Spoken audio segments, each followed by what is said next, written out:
గౌరవనీయులు ముఖ్యమంత్రి మాన్యశ్రీ ఏ రేవంత్ రెడ్డి గారిని మాట్లాడవలసిందిగా కోరుచున్నాము. ఎప్పటి నుంచో వెయిట్ చేస్తున్నాం సార్ మాట్లాడితే వినాలని. ఎస్, ఆ టైం వచ్చేసింది. Please welcome sir.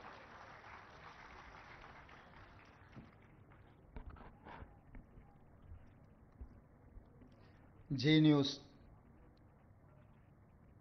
పోలీస్ శాఖకు సంబంధించి విశిష్ట సేవలు అందించి వృత్తి ధర్మంలో ధైర్య సాహసాలను ప్రదర్శించిన వాళ్ళను సన్మానించాలని రియల్ హీరోస్ కార్యక్రమాన్ని చేపట్టి ఈ కార్యక్రమంలో నాతో పాటు ముఖ్య అతిథులుగా సహచర మంత్రివర్గ సభ్యులు పొన్నం ప్రభాకర్ గారు, చీఫ్ సెక్రటరీ రామకృష్ణారావు గారు, డీజీపీ జితేందర్ గారు, జీ న్యూస్ సంస్థ తరఫున ఉమేష్ రావు గారు, అదేవిధంగా రాష్ట్రంలో ఉన్న వివిధ ఉన్నతాధికారులు, పోలీసు ఉన్నతాధికారులు, జీ న్యూస్ సంస్థకు సంబంధించిన ప్రతినిధులు, ఈనాడు గౌరవాన్ని దక్కించుకొని అవార్డు గ్రహీతలు, వాళ్ళ కుటుంబ సభ్యులందరికీ కూడా మనస్ఫూర్తిగా తెలంగాణ రాష్ట్ర ప్రభుత్వం తరఫున ధన్యవాదాలు తెలియజేస్తున్నా. ఏ రాష్ట్రమైనా ఏ దేశమైనా అభివృద్ధి చెందాలి అంటే శాంతి భద్రతలు చాలా ముఖ్యం. ఏ దేశంలో శాంతి భద్రతలు ఉంటాయో, ఏ దేశంలో ప్రజలు ప్రశాంతంగా నిద్రపోగలుగుతారో, ఏ ప్రాంతంలో వ్యాపార సంస్థలు తమ సంస్థలలో ఉద్యోగస్తులకు రక్షణ కల్పించబడుతుందో ఆయా ప్రాంతాలు అభివృద్ధి పదం వైపు నడుస్తాయి. ఈనాడు తెలంగాణ రాష్ట్రము దేశానికే ఆదర్శంగా నిలబడి ప్రపంచ స్థాయి పెట్టుబడులను ఆకర్షించగలిగి మేము అధికారం చేపట్టిన 16 నెలల్లో విదేశీ పెట్టుబడులను దాదాపుగా 2,28,000 కోట్ల రూపాయల పెట్టుబడులను తెలంగాణ రాష్ట్రానికి ఆకర్షించగలిగినామంటే తెలంగాణ రాష్ట్రంలో శాంతి భద్రతలు 100% ప్రపంచ స్థాయిలో పోటీపడి అమలు చేస్తున్నాం. కాబట్టి ఈరోజు ప్రపంచ దిగ్గజ కంపెనీలైన అమెజాన్ లాంటి కంపెనీలు 60,000 కోట్ల రూపాయలు మన రాష్ట్రంలో పెట్టుబడులు పెట్టినాయి. ఈరోజు ఐటీ సంస్థలైనా ఫార్మా సంస్థలైనా విదేశాల నుంచి మన రాష్ట్రంలో పెట్టుబడులు పెడుతున్నారు అని అంటే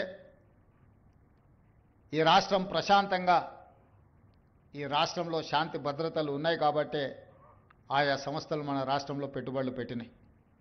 మరి ఈరోజు ఈ రాష్ట్రం ప్రశాంతంగా ఉండడానికి కారణం మా పోలీస్ శాఖనే అని చెప్పి నేను గర్వంగా చెప్తున్నాను. దేశ సరిహద్దుల్లో దేశ భద్రతను కాపాడే సైనికులు ఏ విధంగా అయితే ఈ దేశాన్ని రక్షిస్తున్నారో, రాష్ట్రంలో ఉండే అంతర్గత శాంతి భద్రతలను తెలంగాణ రాష్ట్ర ప్రభుత్వంలో పనిచేస్తున్న హోంగార్డు నుంచి మొదలు పెడితే డీజీపీ వరకు దాదాపు 90,000 మంది సిబ్బంది 4 కోట్ల తెలంగాణ ప్రజల్ని కంటికి రెప్పలా కాపాడుతున్నారు. పోలీసు ఉద్యోగం అనేది కత్తి మీద సాము లాంటిది.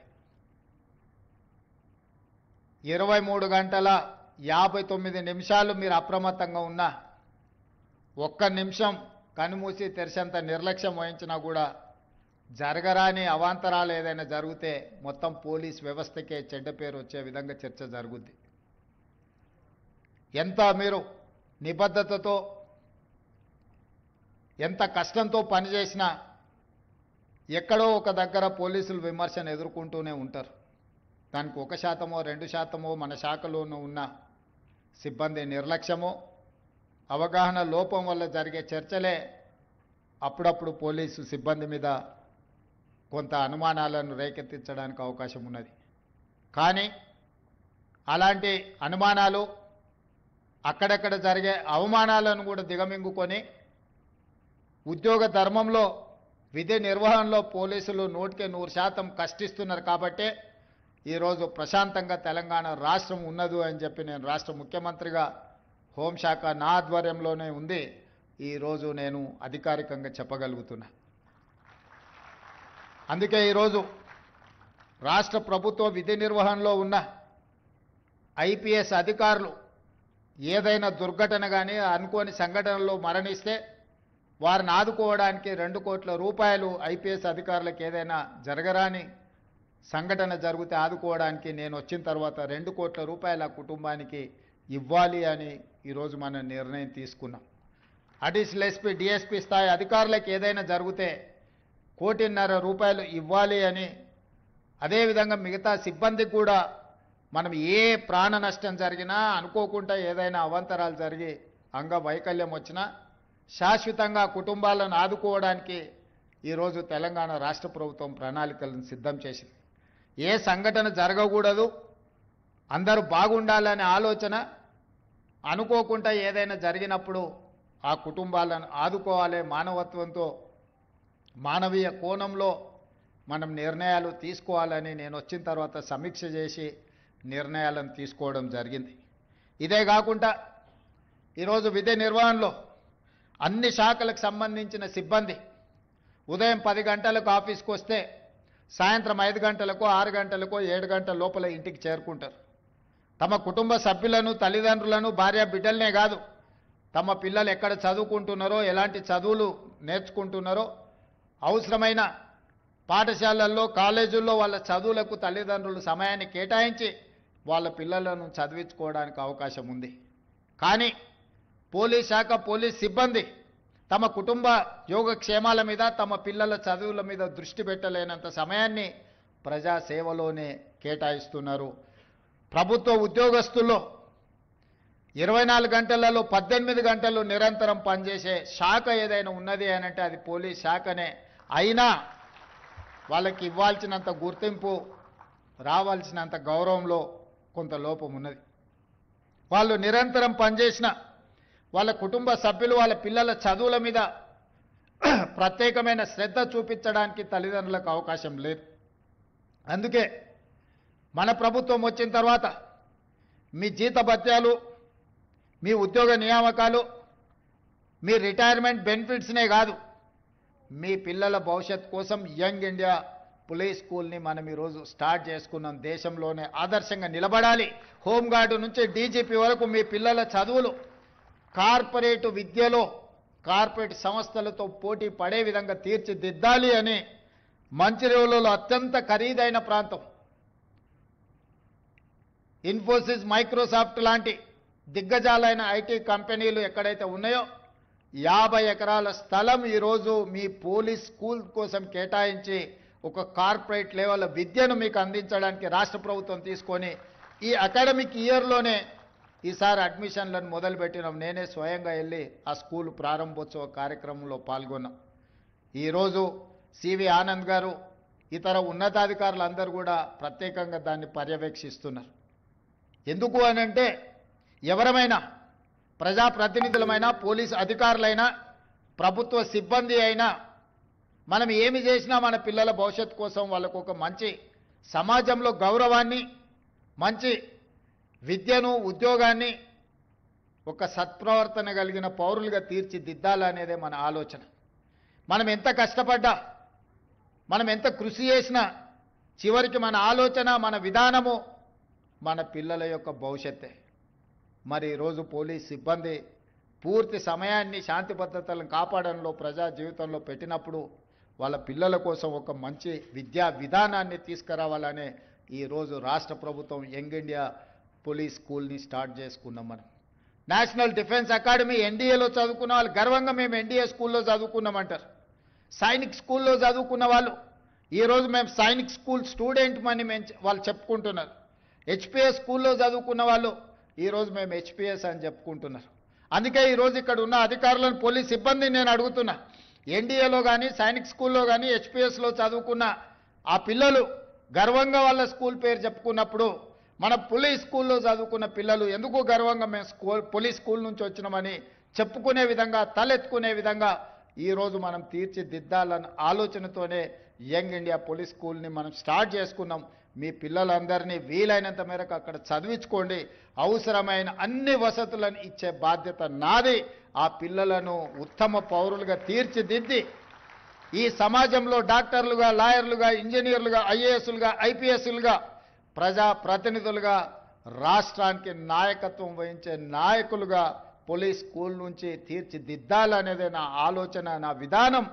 దీన్ని సద్వినియోగం చేసుకోవాల్సిందిగా హోంగార్డ్ నుంచి డీజీపీ వరకు పోలీస్ సిబ్బందికి అందరికీ నేను విజ్ఞప్తి చేస్తున్నా. అదేవిధంగా ఈరోజు మీరు ఆలోచన చేయండి, దేశంలోనే మనకు శాంతి భద్రతలు కాపాడడంలో నెంబర్ 1 ర్యాంక్ వచ్చింది. ఇన్ఫ్లేషన్, నిత్యావసర వస్తువుల ధరలను నియంత్రించడంలో దేశంలో మొట్టమొదటి ర్యాంక్ మనకు వచ్చింది. ఈరోజు సైబర్ క్రైమ్లో కొల్లగొడుతున్న సొమ్ముని రికవరీ చేయడంలోనే దేశంలో మనం నెంబర్ 1 వచ్చినాం. ఈరోజు ఎస్ఐబి కానీ, ఇంటెలిజెన్స్ కానీ ఎక్కడైనా రాష్ట్రంలో, ఏ దేశంలో, ఏ మూలలో ఏ తప్పిదం జరిగినా, ఏ దాడులు జరిగినా, తీవ్రవాదుల నేపథ్యంలో దాడులు జరిగినా మన పోలీసులు ఇచ్చే సమాచారమే ఈ దేశంలోని నేరగాళ్లను పట్టుకోవడానికి మనం ఉపయోగపడుతున్నాం.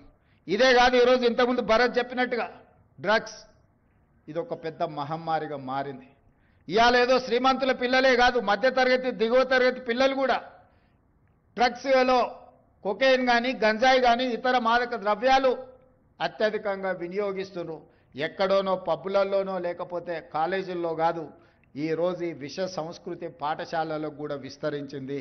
అందుకే ఈరోజు తెలంగాణ రాష్ట్ర ప్రభుత్వం డ్రగ్స్ వినియోగించే వాళ్ళను, డ్రగ్స్ సరఫరా చేసే వాళ్ళను, డ్రగ్స్ను అమ్మే వాళ్ళని అందరిని కూడా ఉక్కుపాదంతో తొక్కాలి అని ఈరోజు డ్రగ్స్ నియంత్రించడానికి ఒక ప్రత్యేక విభాగాన్ని ఏర్పాటు చేయడం కాకుండా ఆ విభాగంలో పనిచేస్తున్న సిబ్బందికి 30% అదనంగా జీత భత్యాలు ఇచ్చి ప్రోత్సహించి ఈరోజు ఈ సమాజానికి చీడ పురుగుగా మారి భవిష్యత్ తరాలను నిర్వీర్యం చేసే డ్రగ్స్ మీద ఈరోజు ఉక్కుపాదం మోపుతున్నాం.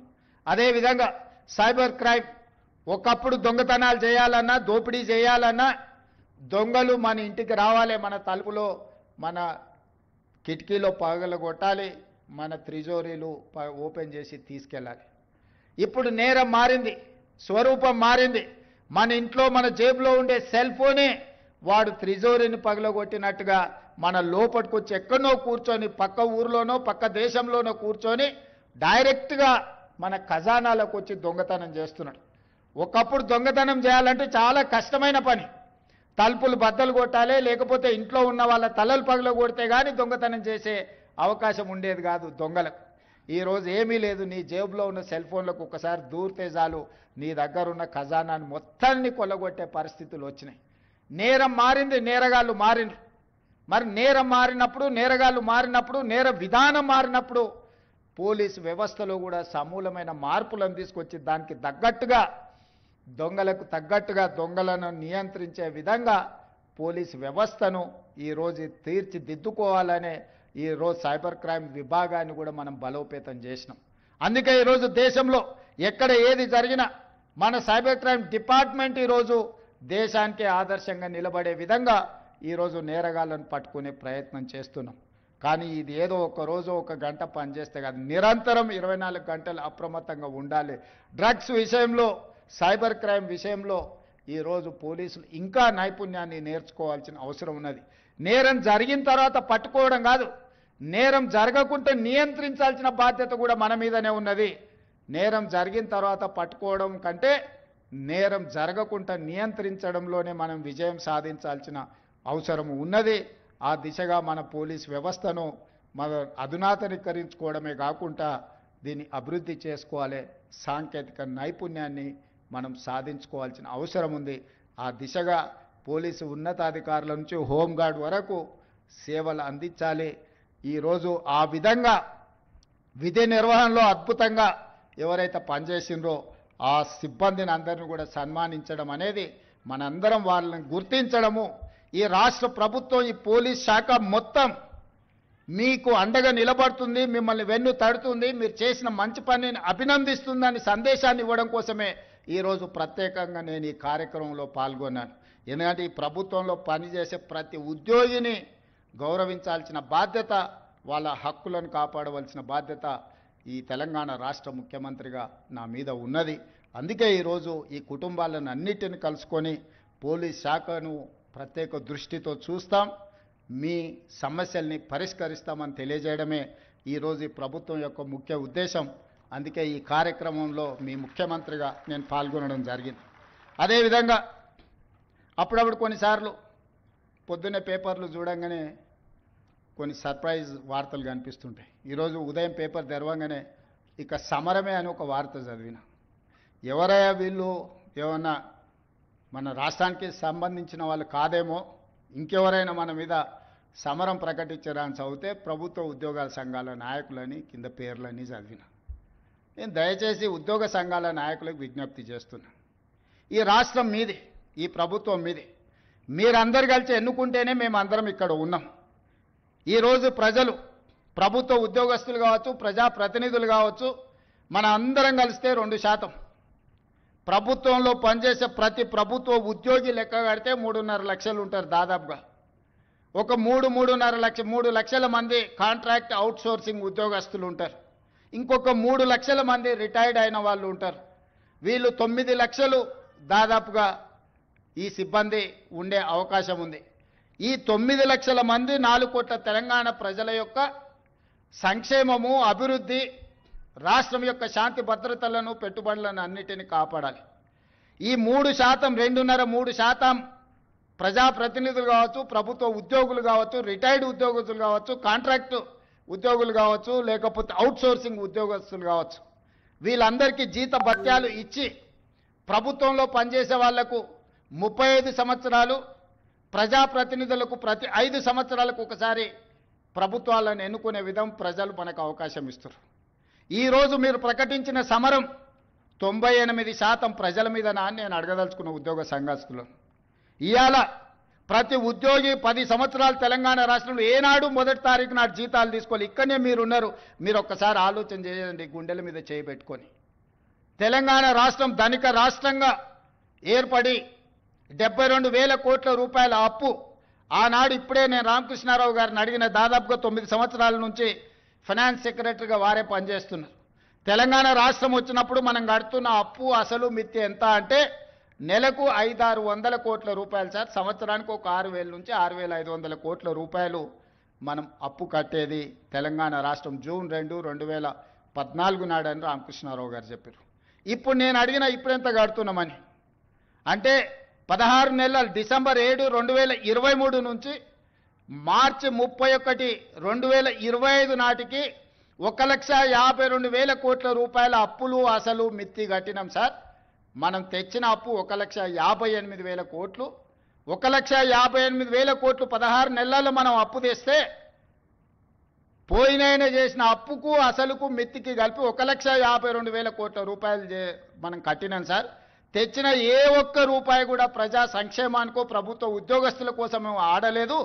8,29,000 కోట్ల రూపాయలు ఆయన పెట్టిపోయిన బకాయిలకు ఈ తెచ్చిన సొమ్మంతా అక్కడనే చెల్లించినాం సార్ అని రామకృష్ణారావు గారు ఈరోజు చీఫ్ సెక్రటరీ గారు నాకు వివరించారు. అదే కాకుండా ఈరోజు ఎంత కడుతున్నాము అని అంటే నెలకు 7,000 కోట్ల రూపాయలు అసలు మిత్తి కట్టాల్సిన పరిస్థితి ఉన్నది సార్. మనం తిన్నా తినకపోయినా అప్పులోనికి మనం 7,000 కోట్ల రూపాయలు ప్రతి నెల కట్టాల్సిందే సార్, తక్కువ అని రామకృష్ణారావు గారు చెప్తారు. తెలంగాణ రాష్ట్రం వచ్చిన రోజు 500 నుంచి 600 కోట్ల రూపాయలు ఉన్న అప్పు ఈరోజు రేవంత్ రెడ్డి ముఖ్యమంత్రిగా పదవి చేపట్టిన 16 నెలల్లో 1,52,000 కోట్ల రూపాయలు మొదటి 16 నెలల్లో కట్టినామంటే యావరేజ్గా 9,000 నుంచి 10,000 కోట్ల రూపాయలు ప్రతి నెల అసలు మిత్తి నేను కట్టిన. కట్టుకుంటూ వచ్చినందుకు కొంత అప్పు భారం తగ్గి కొత్త అప్పులు నేను ఎక్కువ చేయకపోవడం వల్ల ఈరోజు 7,000 కోట్ల రూపాయలు ప్రతి నెల నేను కట్టాల్సిందే. ఇదే కాదు, మీ ప్రభుత్వ ఉద్యోగస్తులు 58 ఏళ్ల నుంచి 61 సంవత్సరాలకు మీ పదవీ కాలాన్ని పొడిగించారు. దాంట్లో మీరు అనుకున్నారు మీ పదవీ కాలాన్ని ఎక్కువ ఇచ్చిందని.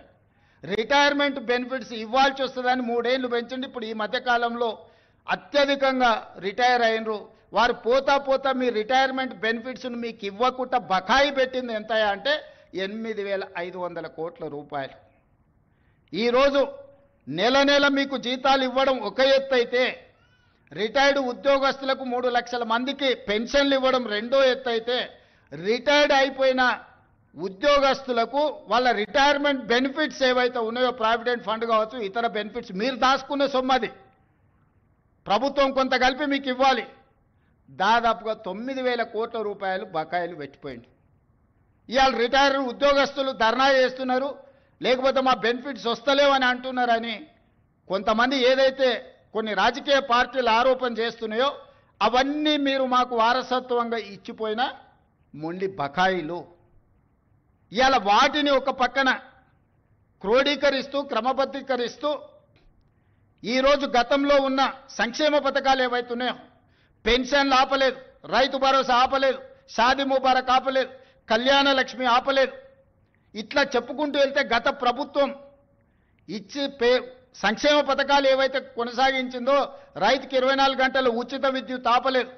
అదనంగా నేను ఆడబిడ్డలకు ఆర్టీసీలో ఉచిత ప్రయాణం ఇచ్చిన, రైతులకు బోనస్ 500 రూపాయలు పంటకి ఇచ్చిన, 500 రూపాయలకే ఈరోజు నేను సిలిండర్ ఇస్తున్నా, ఫీజు రియంబర్స్మెంట్ ఫీజులు చెల్లించే ప్రయత్నం చేస్తున్నా. ఈరోజు ఇట్లా చెప్పుకుంటూ వెళ్తే ప్రతి 21,000 కోట్ల రూపాయలు సరిగ్గా 6 నెలలు తిరిగే లోపల 15 ఆగస్టు లోపల 25,55,364 మంది రైతులకు 20,617 కోట్ల రూపాయల రైతు రుణమాఫీ చేసి 2 లక్షల రూపాయల వరకు రైతు అప్పు ఉన్న అందరికీ అప్పు నుంచి విముక్తి కలిగించిన. ఆయన పెండింగ్ పెట్టిపోయిన రైతు బంధు 7,625 కోట్ల రూపాయలు వచ్చిన మొదటి 3 నెలల్లోనే నేను చెల్లించిన. అంటే ఈ 15-16 నెలల కేవలం రైతులకే 30,000 కోట్ల రూపాయల నగదు వాళ్ళ ఖాతాలకు బదిలీ చేసిన. ఉచిత కరెంట్ ఆపలేదు. ఇవాళ పేదోళ్ళ ఇళ్లకు 200 యూనిట్లు ఉచితంగా నేను కరెంట్ ఇస్తున్నా. మా ఆడబిడ్డలకు 500 రూపాయలకు సిలిండర్ ఇస్తున్నాం. మా ఆడబిడ్డలకు ఆర్టీసీలో ఉచితంగా బస్సు ప్రయాణం, అమ్మగారింటికి వెళ్ళాలన్నా, అమ్మవారిని దర్శించుకోవాలన్నా ఈరోజు ఆర్టీసీకి 5,000 కోట్ల రూపాయలు కట్టి నష్టాలలో ఉన్న ఆర్టీసీని ఈరోజు లాభాల బాటలో నడిపించే ప్రయత్నం చేస్తున్నాం. వెళ్తూ రైతులకు ఉచిత కరెంట్ ఇచ్చినా అన్నాడు.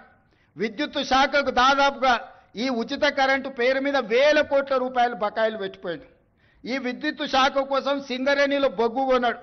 సింగరేణులకు 1,000 కోట్ల రూపాయలు బాకీ పెట్టాడు. ప్రాజెక్టులు కట్టినా అన్నాడు. కాంట్రాక్టర్ల బిల్లులు 50,000 కోట్ల రూపాయలు బకాయి పెట్టిపోయాడు. ఇట్లా ఏడ కనిపిస్తే అక్కడ, ఎక్కడ దొరుకుతే అక్కడ, ఎంత మిత్తికి వస్తే అంత మిత్తికి ప్రభుత్వం ఇరిగేషన్ ప్రాజెక్టులు కడితే 4-5% మిత్తికి లోన్లు దొరుకుతాయి. 11% అప్పులు తీసుకొచ్చిండా, సొంతం కోసం చేస్తుండేనా? ఇవాళ 11%తోనే అప్పులు తేవడం అంటే ఇంతకంటే దుర్మార్గం ఎక్కడుండదు. మీ పోలీస్ స్టేషన్లలో వస్తాయి. పెద్ద పెద్ద కుటుంబాల పిల్లలు వ్యసనాలకు బానిసలై ఊరి మీద పడి అప్పులు చేసి ఆస్తులన్నీ అమ్మేస్తుంటారు. అట్లనే ఔటర్ రింగ్ రోడ్ అమ్మేసారు. ఆయల్ల కష్టపడి కట్టిన 160 కిలోమీటర్ల ఔటర్ రింగ్ రోడ్డు 7,500 కోట్ల రూపాయలకి అమ్ముకొని పోయింది. గచ్చిబౌలి, మాదాపూర్, కొండాపూర్లో ఉన్న భూములన్నీ అమ్మేసాడు. ఒకప్పుడు గ్రామాలలో శ్రీమంతులు ఉంటే వాళ్ళ పిల్లలు సరైన ప్రయోజకులు కాకపోతే ఎట్లా ఏ విధంగా అయితే ఆస్తులన్నీ అమ్ముకొని ఖర్చు పెడతారో అట్లనే తెలంగాణ రాష్ట్రంలో కూడా 10 సంవత్సరాల పరిపాలన జరిగింది. నేను వచ్చిన తర్వాత ఒక గుంట భూమి కూడా ఈ రోజు వరకు అమ్మలే. ఇవాళ నేను చేసిన అప్పు మొత్తం పాత అప్పులు కట్టనికనే చేసిన. ఇప్పుడే కాదు, భవిష్యత్తులో కూడా ప్రతి నెల 10,000 కోట్ల రూపాయలు అప్పు చేస్తే 9,000 కోట్ల రూపాయల పైన ఆ పాత అప్పులకు అసలుకు మిత్తికే కట్టాలి అంటూ నువ్వు 5-6 లక్షల కోట్ల అప్పు చేసినట్టే ఉన్నావని. అసెంబ్లీలో అన్నాడు 1,52,000 కోట్ల రూపాయలు అప్పు చేసినావు నువ్వు అని. నేను లేచి లెక్క సరిదిద్దాను. 1,52,000 కోట్లు కాదు స్వామి, 1,58,000 కోట్లు అప్పు చేసిన. 1,52,000 కోట్లు నువ్వు చేసిన అప్పులకు తప్పులకు పాయమాలు కట్టినా అని చెప్పిన. మీరందరూ మా కుటుంబ సభ్యులు. ప్రభుత్వం అంటే నేను ఒక్కనే కాదు, మనందరం కలిస్తేనే ప్రభుత్వం. మనం పాలకులం కాదు, మనం సేవకులం. మీకు ఒక రెస్పాన్సిబిలిటీ ఉంది, నాకు ఇంకొక రెస్పాన్సిబిలిటీ ఉంది. డిఫరెంట్ డిజిగ్నేషన్, హోంగార్డ్కి ఎట్లా బాధ్యత ఉందో, కానిస్టేబుల్కి ఎట్లుందో, హెడ్ కానిస్టేబుల్కి ఎట్లుందో, ఎస్ఐకి ఎట్లుందో, సిఐకి ఎట్లుందో, డిఎస్పీకి ఎట్లుందో, ఎస్పీకి ఎట్లుందో, అప్ టు డీజీ ర్యాంక్ వరకు ఎట్లుందో, ఎలక్టెడ్ రిప్రజెంటేటివ్ పొలిటికల్ ఎగ్జిక్యూటివ్గా మాకు ఇంకొక బాధ్యత ఉంది. కానీ మనందరం కలిస్తేనే పంచాయతీరాజ్, రెవెన్యూ, R&B అన్ని శాఖలు కలిస్తే, పోలీస్ శాఖ కలిస్తేనే ప్రభుత్వం. మరి మీరందరూ ప్రభుత్వంలో భాగస్వాములు, ప్రజలకు జవాబుదారీగా ఉండాల్సిన వాళ్ళు, ప్రజల కష్టాలు ఉన్నప్పుడు ప్రజలను ఆదుకోవాల్సిన వాళ్ళు, ప్రభుత్వం ఆర్థిక ఇబ్బందులు ఉన్నప్పుడు సహకరించాల్సిన ఉద్యోగ సంఘాల నాయకులు ఈరోజు సమరం అని ప్రకటిస్తారు. ఎవరి మీద సమరం చేస్తారు?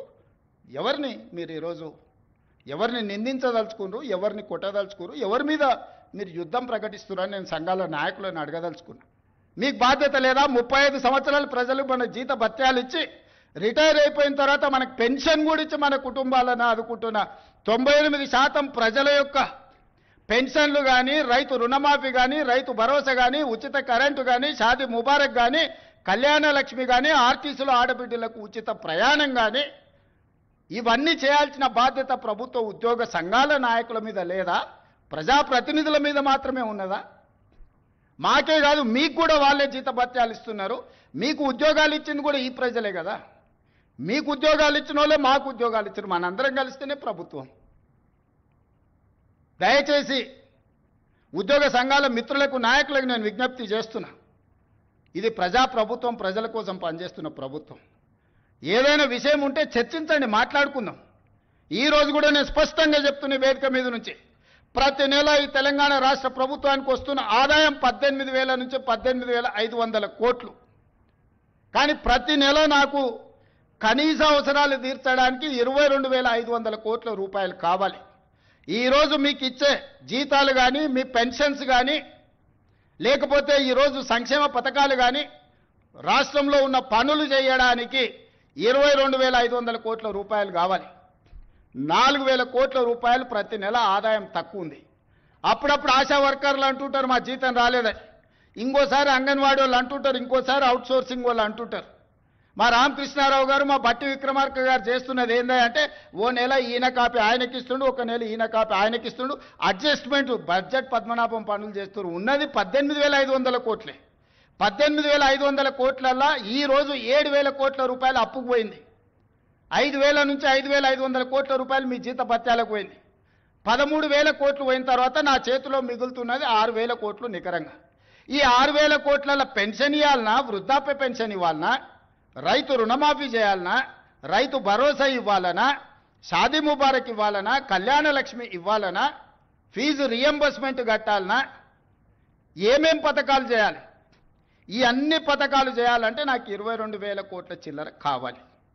ఈ 18,000 నుంచి 18,500 కోట్లలోనే ప్రతిరోజు కూర్చొని రూపాయి మీ జీత భత్యాలు, నెల జీతం వస్తే ఇంటి ఖర్చు ఎంత, పాల ఖర్చు ఎంత, హాస్పిటల్ ఖర్చు ఎంత, పిల్లల ఫీజులు ఎంత, మీరెట్లా ప్రణాళికలు చేసుకుంటున్నారో, ఈ రాష్ట్ర ప్రభుత్వాన్ని నడుపుతున్న నేను కూడా అట్లనే ప్రణాళిక వేసుకొని రూపాయి ఎక్కడ ఉంది, ఎక్కడ ఖర్చు పెంచకుండా దుబారా మొత్తం తగ్గించి, ముఖ్యమంత్రిగా ఎక్కడికి పోయినా నాకు ప్రత్యేక విమానం తీసుకొని పోవచ్చు. ప్రత్యేక విమానం కాదు కదా, మామూలు విమానంలో కూడా ఎకానమీ టికెట్ కొనుక్కొని పోతున్న, విదేశాలు పోతే కూడా ఫస్ట్ క్లాస్ ఏది కావాలన్నా ముఖ్యమంత్రికి ఆ హోదా ఉంటుంది. నేను ఆ టికెట్లు కూడా కొనుక్కోవడం లేదు. చాలా నార్మల్ సామాన్య ప్రయాణికులతో నేను ప్రయాణం చేస్తున్నా.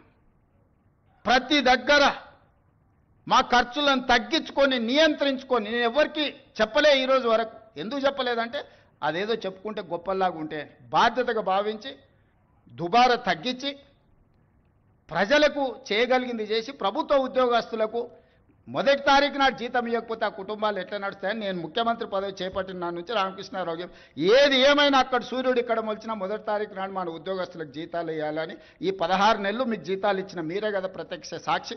గతంలో మీకు ఏం కావాలన్నా విడతల వారిగా మీ జీతాలు వచ్చేది. మరి ఇవాళ మీకోసం పనిచేస్తున్నా, ప్రజల కోసం పనిచేస్తున్నా, మీరు వేరు, మీరు మేము అందరం కలిస్తేనే ప్రభుత్వం. నేను స్పష్టంగా ఉద్యోగ సంఘాల నాయకులకు చెప్పదలుచుకున్నా, మీరు వేరే మేము వేరే కాదు. మీరు మేము కలిసి 99% ప్రజలకు మంచి చేయడం కోసం మనం ఇక్కడ ఉన్నాము. మనం సమరం చేయడానికి ఇక్కడ లేం. ప్రజల మీద యుద్ధం చేసిన వాళ్ళు ఎవరు బాగుపడ్డోళ్ళు లేరు. ప్రజలు ఊరుకుంటారా? ప్రజల మీద యుద్ధం చేస్తే ఎవరి మీద యుద్ధం చేస్తారు? ఈ 9 లక్షల మంది ప్రభుత్వ ఉద్యోగులందరూ కలిస్తే, మీరు మేము అందరం కలిస్తేనే ప్రభుత్వం. మనందరం కలిసి పనిచేస్తేనే పేదలకు మేలు జరుగుద్ది. రాజకీయ నాయకులు రాజకీయ పార్టీల చేతుల్లో పావులుగా మారకండి అని చెప్పి నేను ప్రభుత్వ ఉద్యోగ సంఘాల నాయకులకు విజ్ఞప్తి చేస్తున్నా. రాజకీయ నాయకులకు ఉంటుంది ప్రభుత్వాన్ని అస్థిరపరచాలని, ఈ ప్రభుత్వాన్ని బద్నాం చేయాలి, ఈ ప్రభుత్వం సాఫీగా నడవద్దని కొన్ని రాజకీయ పార్టీలకు ఆ నాయకులకు ఉంటుంది. మీరు వాళ్ళ ఉచ్చులో పడి వాళ్ళ చేతిలో పావులుగా మారి వాళ్ళ చేతిలో చురకత్తులుగా మారి ప్రజల గుండెల్లో కూర్చాలనే ప్రయత్నం చేస్తే అది గాయమవుతుంది తప్ప దానివల్ల ఏం లాభం లేదు. నన్ను కోసినా కూడా 18,500 కోట్ల రూపాయల కంటే ఎక్కువ ఆదాయం లేదు. ఏం చేస్తారా నన్ను చెప్పురు ఉద్యోగ సంఘాల నాయకులను అడుగుతున్నా, ఏం చేస్తారు? నన్ను కోసుకుంటే తింటారా? వండుకొని తింటారా? ఏం చేస్తారు? లేదు, ఉన్నదే 18,500 కోట్లు. ఎట్లా వంచుదామో చెప్పండి. ఏది ఆపమంటారో చెప్పండి. వృద్ధాప్య పెన్షన్లు ఆపమంటారా? ఉచిత కరెంట్ ఆపమంటారా? షాదీ ముబారక్ ఆపమంటారా? ఏ ఆపమంటారో చెప్పండి. ఏది ఆపుతారో ప్రజలకు చెప్పండి. అయ్యా మీది ఆపేసి మేము బోనసులు తీసుకుంటాం, మేము జీతాలు పెంచుకుంటాం, మేము అన్నీ మేము దినంగా మిగిలితేనే మీకు ఇస్తామని రైతు ప్రజలకు చెప్తా అంటే చెప్పండి. బహిరంగ సభ ఏర్పాటు చేద్దాం, 10 లక్షల మందిని చేస్తా. ఉద్యోగ సంఘాల నాయకులు మాట్లాడండి, మేము ఈ చిట్టి ఇచ్చిన ముఖ్యమంత్రికి దీని ప్రకారం పరిపాలన జరుగుతుంది అనేది ఇదొక మార్గం. లేదంటే 100 రూపాయలు ఉన్న పెట్రోల్ 200 చేద్దామా చెప్పురి. 30 రూపాయలకి ఇచ్చే బియ్యాన్ని 60 రూపాయలు చేద్దామా చెప్పురి. పప్పు ఉప్పు చింతపండు బెల్లం ధరలు 2 చేద్దామా చెప్పురి. ఏది పెంచుదామో చెప్పుండ్రి. ఎక్కడ ధరలు పెంచుదామో చెప్పుండ్రి. ధరలు పెంచకుండా ఉన్న పథకాలను ఆపకుండా కొత్త కోరికలు నెరవేరవు. కొత్త కోరికలు కోరుకొని మనము నిరసనలో ధర్నాలో దీక్షలో బందో చేస్తే ఉన్న వ్యవస్థ కూడా కుప్పగూలుతుంది. ఉన్నది కుప్పగూల్చుకుంటే ఇంకా మళ్ళీ తిరిగి తేరుకోవడానికి కూడా ఇంకేం లేదు. ఇంకో దివాలా రాష్ట్రంగా మనం మారుతాము. ఇవాళ మీరు సమరాలు చేస్తే శాంతి భద్రతలు దెబ్బతింటే పెట్టుబడులు ఆగిపోతాయి. పెట్టుబడులు ఆగిపోతే నిరుద్యోగ యువకులకు ఉద్యోగ అవకాశాలు దొరకవు. విద్యా వ్యవస్థ విద్యా సంవత్సరం వృధా అయిపోద్ది ప్రభుత్వ ఉద్యోగస్తులు సహకరించకపోతే. నేను ఒక్కరిని ఏం చేయగలను? రామకృష్ణారావు లేకపోతే డీజీపీ ఏం చేయగలరు? మేము మిమ్మల్ని కొట్టం తిట్టం, ఉన్నది ప్రజలకు వివరిస్తాం. మిత్రులారా, ఉద్యోగ సంఘాల నాయకులు నేను విజ్ఞప్తి చేస్తున్నా. నాకేమున్నది? నేను ₹1 ఇంటికి తీసుకుపోను. నేను మిగతాలా కాదు, నాకేం అవసరం లేదు. నల్లమల అడవుల నుంచి ఒక చిన్న గ్రామం నుంచి రాష్ట్రానికి, తెలంగాణ రాష్ట్రానికి ముఖ్యమంత్రి అయినా ఇది ప్రజలు ఇచ్చిన గొప్ప గౌరవం. బతుకున్నంత కాలం ఈ గౌరవం నిలబెట్టడం కోసమే నేను పనిచేస్తా. నాకు వేరే కోరికలు లేవు, వేరే ఆలోచన లేదు, వేరే ఆదాయం అక్కర్లేదు. కానీ బాధ్యతగా వ్యవహరించాల్సిన మనం బాధ్యత మార్చి వ్యవహరిస్తామని అంటే అది తెలంగాణ సమాజానికి తీరని నష్టం జరుగుద్ది. రాష్ట్రం ఆర్థికంగా బాగలేదు, అప్పు పుడతలేదు, అనా పైసా ఎవడు ఇస్తలేడు. ఎవరినైనా కలవడానికి పోతే బ్యాంకర్లు దొంగలను చూసినట్టు చూస్తున్నారు తెలంగాణ రాష్ట్ర ప్రతినిధులను. ఎవడు ఢిల్లీకి పోతే అపాయింట్మెంట్ కూడా ఇస్తలేడు, వీడు వస్తే చెప్పులు కూడా ఎత్తుకుపోతాడేమో అన్నట్టుగా ఆ పరిస్థితి ఉంది దేశం ముందల. అప్పు పుడితే నేను కూడా ఏదో ఒకటి చేసి తెచ్చిచ్చేటోను, అప్పు పుట్టట్లేదు. ఎవడు బజార్లో నమ్మడం లేదు. స్వీయ నియంత్రణనే దీనికి పరిష్కారము. ఉన్నంతలో గౌరవంగా సంసారాన్ని నడిపితే బజార్లో ఎవడైనా నమ్ముతాడు. వీధికెక్కి రచ్చ చేసుకుంటే కుటుంబం పరువు బజార్లో పడేసుకుంటే ఎట్లుంటుందో ఉద్యోగ సంఘ నాయకులారా, రాష్ట్ర ప్రభుత్వం అనేది మన కుటుంబము.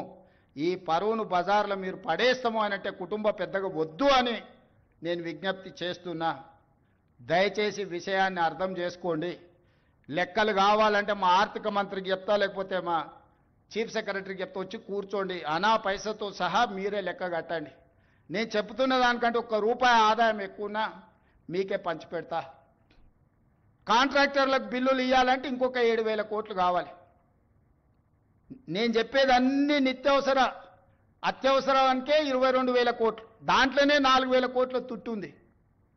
ఇక ఆయన పెట్టిపోయిన 50,000 కోట్ల రూపాయల కాంట్రాక్టర్లకు పాత బకాయిలు ఇవ్వాలంటే నెలకి 7,000 కోట్లు కావాలి. ఇవాళ సాగునీటి ప్రాజెక్టులల్లా 70%, 80%, 90% ప్రాజెక్టులు పూర్తయినే ఉన్నాయి. నెలకు 1,000 కోట్లు సాగునీటి మీద మనం ఖర్చు పెడితే 2 ఏళ్లలో దాదాపుగా 20 లక్షల ఎకరాలకు నీళ్లు ఇవ్వచ్చు.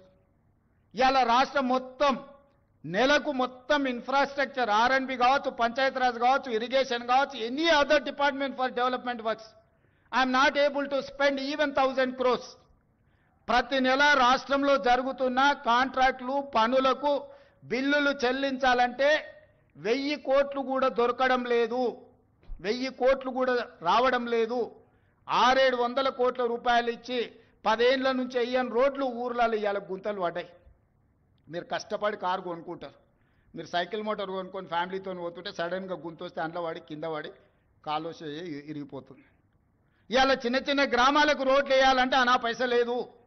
పాత రోడ్ల మీద డాంబర్ వేద్దామంటే కూడా రూపాయి లేదు. రాష్ట్రం మొత్తం ఆర్థికంగా దెబ్బతిని ఉన్నాము. ఒక కుటుంబం విచ్ఛిన్నమైపోయి చిన్నాభిన్నమైపోయి ఆర్థికంగా పూర్తిగా దివాలా తీస్తే ఎట్లుంటుందో తెలంగాణ రాష్ట్ర ప్రభుత్వం యొక్క ఆర్థిక వ్యవస్థ అట్లనే ఉంది. ఎవరికైనా అనుమానం ఉంటే ఉన్న అన్ని లెక్కలు బహిరంగంగా చెప్తా. ఉద్యోగ సంఘాలు అందరు రాండి, ఆర్థిక శాఖ అధికారి దగ్గర కూర్చోండి, ఆర్థిక మంత్రి దగ్గర కూర్చోండి, సహకరించండి. నేను ఇవన్నీ ఎందుకు చెప్తున్నా అంటే మిమ్మల్ని సహకరించమని అడగడానికి చెప్తున్నా. మీరు సమరం చేయడం కోసంగా సమరం చేస్తా అంటే ఎవరు మీరు చేస్తారు? నేను మళ్ళీ చెప్తున్నా, నన్ను కోసినా కూడా ఇంతకంటే ₹1 ఎక్కువ వెళ్ళదు. బజార్లో ఎవడు నమ్మతలేడు, మొత్తం దివాలా తీసింది. 11% మితికి తెస్తాడే, 3-4%కి రావాల్సినోడు ఎవడన్నా 10 రూపాయల మితికి డైలీ ఫైనాన్స్ తెచ్చుకునేటోడు ఉంటాడు చూడు బజార్లో, అంతకంటే ఎక్కువ అధ్వానంగా అప్పులు తెచ్చిపెట్టిండు ఆయన. హ్యాపీగా పోయి ఫామ్ హౌస్లో దుప్పటి కప్పుకొని పండుకు సావునరా మీ సావు అని. 3 నెలలకు ఒకసారి బయటకు వస్తాడు, తిడతాడు, పోతాడు. అది ఫెయిలు, ఇది ఫెయిలు, ఇది ఫెయిలు, అది ఫెయిల్ అని. ఆయనకేముంది? ఆనందంగా ఉంది. ఆ చెప్పేటప్పుడు ఫేస్లో ఎంత ఆనందంగా అనిపిస్తుంది అంటే, రైతు బంధు ఫెయిల్ అనగానే ఆయన ఫేస్లో ఇట్లా బల్బు 1000 వోల్టుల బల్బు వెలిగినట్టుంది. ఎవడైనా బాధపడతాడా? అరే ఏదన్నా తప్పు జరిగింది, ఎవరికైనా రాలేదంటే బాధతో చెప్తాం మనం. ఫీజు రియంబర్స్మెంట్ చేయలేదంటే అయ్యో పాపం పిల్లలు ఫీజులు కట్టకపోతే ఎట్లా వాళ్ళు చదివేట్లా అని ఒక బాధ ఉంటుంది. జీత భత్యాలు రిటైర్డ్ ఉద్యోగస్తులకు బెనిఫిట్స్ ఇవ్వలేదంటే ఒక కన్సర్న్ ఉంటుంది. అరే నీ అమ్మ ఏందా ఇట్లా అయిపోయిందని. వారి ఫెయిల్ చూడండి, ఫెయిల్ చెప్పేటప్పుడు ఇది ఫెయిల్, ప్రతి ఫెయిల్ వెనకాల ఒక 1000 వోల్టుల బల్బు వెలిగినట్టు వెలుగుతుంది ఆయన ఫేసు. ఏం పైశాచిక ఆనందము! ఈ విధ్వంసం మీరు చేసిందే కదా, ఈ ఆర్థిక విధ్వంసము. 3 లక్షల కోట్ల బడ్జెట్ పెట్టాడు. మరి నువ్వెట్లా ఇవన్నీ హామీలు ఇచ్చినావు అని ఒక ఆయన అడిగాడు. 3 లక్షల కోట్ల అప్పు ఉంది, ప్రతి సంవత్సరం 3 లక్షల కోట్ల ఆదాయం ఉందని బడ్జెట్ పెట్టాడు. 3 లక్షల కోట్ల అప్పు ఉండి 3 లక్షల కోట్ల ఆదాయం ఉంటే ఓసి ఇదెంత సంసారం చక్కదిద్దొచ్చని నేను అనుకున్నా. తీరా చూస్తే 3 లక్షల కోట్ల ఆదాయం లేదు, ఆదాయం 2 లక్షల కోట్లు ఉంది, అప్పేమో 8 లక్షల కోట్లు ఉంది. ఇక చెప్పురు మీరు అందరు కూడా చదువుకున్న వాళ్ళు ఐఏఎస్లు ఐపీఎస్లు అయినారు అంటే మీరు కూడా లైఫ్ టైం కష్టపడి మీరు ఎన్నో ఎగ్జామ్స్ రాసి ఇక్కడికి వచ్చిండ్రు. పోలీస్ ఎస్ఐ కావాలంటే కూడా ఎంత చదవాలను నాకు తెలుసు. నాతో చదువుకున్న వాళ్ళు చాలామంది ఎస్ఐలో కానిస్టేబుల్ కూడా అయిన వాళ్ళు అందరు కష్టపడి చదువుకున్న వాళ్ళు నాకు తెలుసు. ఈ పరిస్థితిలో రాష్ట్రం ఉంది. దయచేసి ఉద్యోగ సంఘాల నాయకులకు నేను విజ్ఞప్తి చేస్తున్నా, సమరం కాదు ఇప్పుడు కావాల్సింది, సమయస్ఫూర్తి కావాలి. రాష్ట్రాన్ని ముందుకు నడిపించాలంటే చిత్తశుద్ధి కావాలి, పట్టుదల కావాలి, కష్టం కావాలి. మన రక్తాన్ని చెమటగా మార్చి మనల్ని నమ్ముకున్న 98% ప్రజలకు సేవలు అందించాలి. 35 ఏళ్ళు సర్వీసులో ఆ తర్వాత రిటైర్డ్ అయినా మనం బ్రతకడానికి ప్రజలు కట్టిన పన్నులో నుంచి ప్రభుత్వం పనిచేస్తుంది. ప్రజాప్రతినిధిగా తెలంగాణ రాష్ట్ర ముఖ్యమంత్రిగా నేను జీవితకాలం ఊడిగం చేసినా కూడా తక్కువనే అవుతుంది ప్రజలు ఇచ్చిన అవకాశానికి. ప్రభుత్వం అంటే రేవంత్ రెడ్డి వేరు, ప్రభుత్వ ఉద్యోగస్తులు వేరు కాదు. మేము కలిస్తేనే ప్రభుత్వం. మనం పాలకులం కాదు, మనం సేవకులం. ప్రజలకు సేవ చేయడానికే ఇక్కడ ఉన్నాం. సంఘాల నాయకులారా, కార్మిక సంఘాల నాయకులారా, అది ఆర్టీసీ కావచ్చు, సింగరేణి కావచ్చు, విద్యుత్ కార్మికులు కావచ్చు, ప్రభుత్వ ఉద్యోగస్తులు కావచ్చు, మీకందరికీ నేను విజ్ఞప్తి చేస్తున్నా, సవినయంగా మనవి చేస్తున్నా, మన బాధ్యతలు మనం నిర్వహించుకుందాం. ఈ కొట్లాడి తెచ్చుకున్న తెలంగాణ కోతుల గుంపుకు అప్పచెప్పినట్టు చేసుకోవద్దు. మనం సాధించుకున్న తెలంగాణను మనం అభివృద్ధి పదం వైపు నడిపించుకుందాము. ప్రపంచానికే ఆదర్శంగా నెంబర్ 1గా నిలబడేటట్టు చేద్దాం. కష్టపడుతున్న రోజుకు 18 గంటలు. ఏ రోజైనా డిసెంబర్ 7, 2023 నాడు బాధ్యత తీసుకున్నాక ఈ రోజు వరకు ఒక్క రోజైనా, ఒక్క గంట అయినా నేను సెలవు తీసుకున్నానా మీరు ఆలోచన చేయండి. నాకు జీవితంలో ఏమి లక్ష్యం లేదు. ఈ తెలంగాణ రాష్ట్రం దేశానికే ఆదర్శంగా ఉండాల్సిన తెలంగాణ మోడల్ను, తెలంగాణ రైజింగ్ అని ఈరోజు దేశానికే ఆదర్శంగా నిలబడాలని, తీర్చిదిద్దాలనేదే నా పట్టుదల. వయసు ఉంది, ఓపిక ఉంది, మీతో కలిసి కష్టపడే తత్వం నాకున్నది. నాతో కలిసి రండి, తెలంగాణ రాష్ట్రాన్ని అభివృద్ధి పదం వైపు నడిపిద్దాం. పోలీస్ మిత్రులందరూ కూడా నా విజ్ఞప్తి, మీ కుటుంబాలను ఆదుకునే బాధ్యత నాది. శాంతి భద్రతలు కాపాడండి, డ్రగ్స్ మీద ఉక్కుపాదం పెట్టి తొక్కండి. సైబర్ క్రైమ్లను నియంత్రించండి. మనందరం కలిసి ఈ రాష్ట్రాన్ని దేశానికే గొప్పగా తలమానికంగా తీర్చిదిద్దుదామని మీ అందరికీ తెలియజేస్తూ మీ అందరి దగ్గర సెలవు తీసుకుంటున్న మిత్రులారా.